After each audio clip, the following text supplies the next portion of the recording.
Ani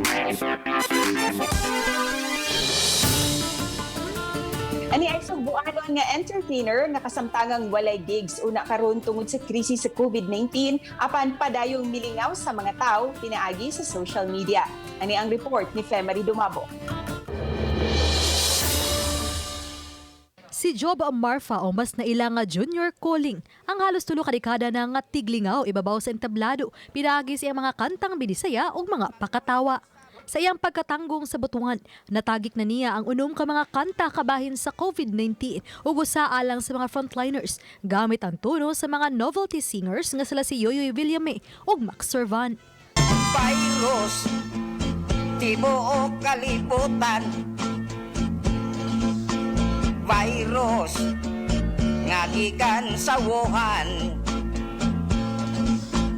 Aron, nga dili ta matakdan. Katuyo ang tumumpod nga makahatag ta og kalipay.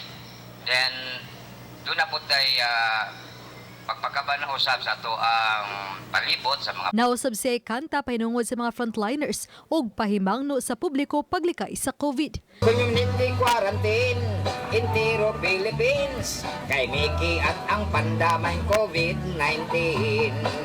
Hain na ang hinabang. Matay ka, palaod among gituman.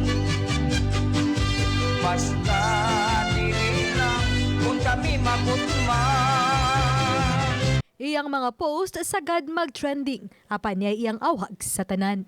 magpabilin ta nga mabugnawon sa atong una-una aron nga hapsay ang dagan sa tuang pagbuyo.